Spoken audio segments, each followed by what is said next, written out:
Welcome back to Great Minds Radio, the show where we explore the wisdom and mindsets of the world's most inspiring figures. I'm Emma. And I'm Louie. We're so glad you're here with us today. Today we're kicking off a brand new series on Bill Perkins' book, Die with Zero. It's not a book about building the biggest fortune. It's about building a life so full of experiences that you look back with gratitude, not regrets. Because if you keep saying, someday I'll do this, someday I'll do that, the truth is, someday might never come. That's a tough but important truth, and it's the perfect place to begin our journey into Die with Zero.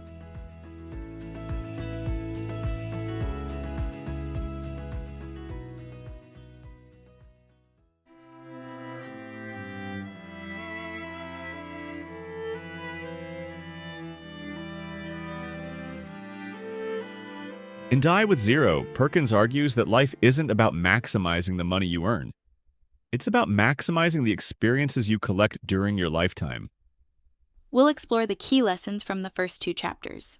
Think of this as a roadmap for shifting your mindset from just saving and hoarding wealth to actually investing and living. By the end of today's episode, you'll have practical ways to rethink your life choices, plus some reflection questions to put the ideas into action. Let's start with a familiar idea. Work hard, save money, and someday, you'll enjoy it all. Perkins challenges this thinking, because someday often never comes.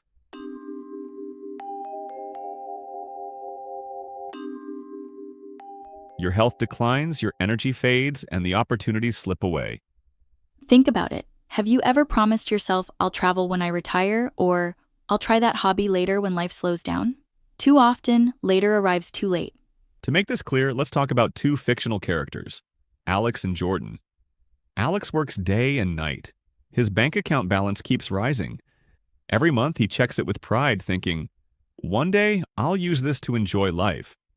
In his heart, Alex has always wanted to learn salsa dancing, but he never takes a vacation, never sets aside the time.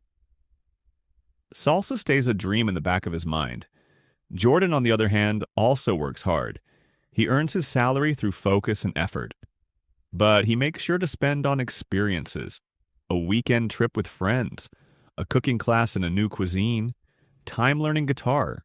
His bank balance may not grow as fast, but his memory bank is overflowing. So, when they hit 50, whose life feels richer? The answer is obvious. Jordan, with all his memories, stories, and skills, has lived a fuller life than Alex, who only kept telling himself, someday. And let's be real, Alex could really use a salsa partner. One of Perkins' key concepts is called time buckets. Imagine dividing your life into decades, your 20s, 30s, 40s, and so on, and then asking, what experiences do I want in each stage? For example, backpacking across Europe? Probably best in your 20s or 30s when you've got the energy to sleep in a noisy hostel. Scuba diving or mountain climbing? Easier in your 30s or 40s. A quiet wine-tasting trip through Tuscany? That's something you might savor more in your 50s or 60s. If you wait too long, some experiences just don't fit anymore. Imagine trying salsa lessons at 85. It's not impossible, but your knees may not be very forgiving. And here's the point.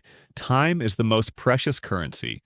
Your money means nothing if your body can't use it to create experiences.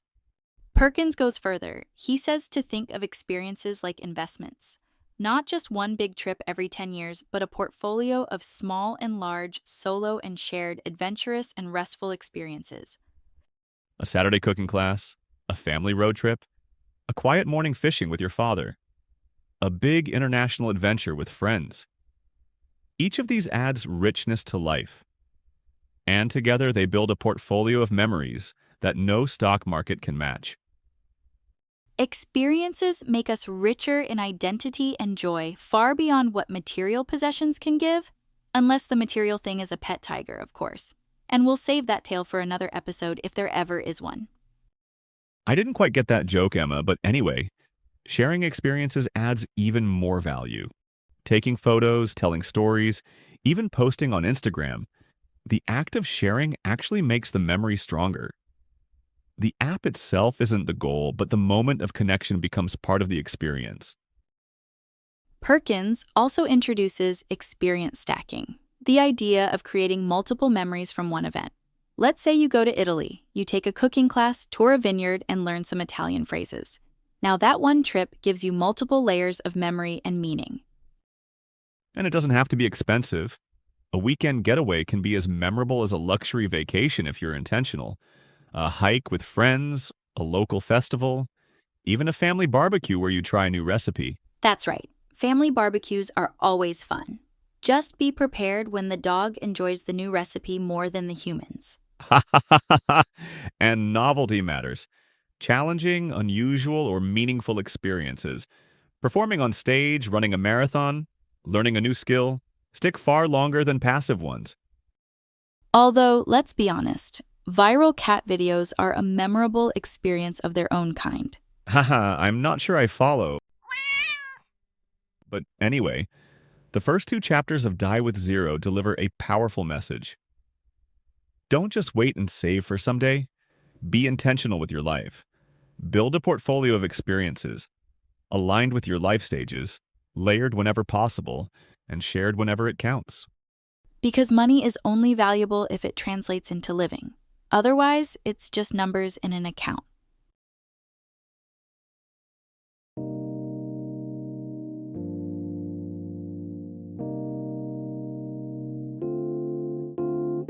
So, what can we learn from Bill Parkinson? If we keep working hard and saving money without actually spending it on experiences, we risk letting life slip by. The money just sits there, but the moments we could have lived fade away. Yeah, that's right. And remember the real takeaway here. Waiting until old age to finally enjoy life is a losing strategy.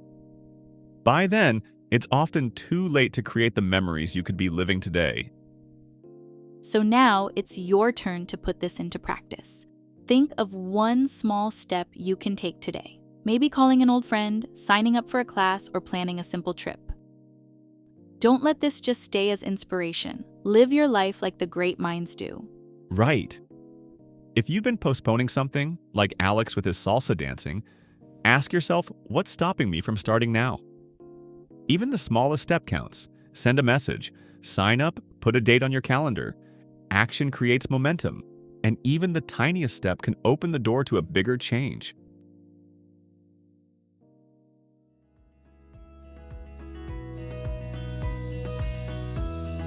That brings us to the end of chapters 1 and 2 of Die with Zero. Today, we saw how Perkins encourages us to live intentionally, building a portfolio of memories instead of just a portfolio of assets. But this is only the beginning. In the next episode, we'll uncover why Perkins believes the best life is the one where you give it all away, and how that idea might change the way you see your future. Thank you for tuning in. If today's episode sparked an idea for action in your life, please share it in the comments below. Your ideas could inspire someone else too.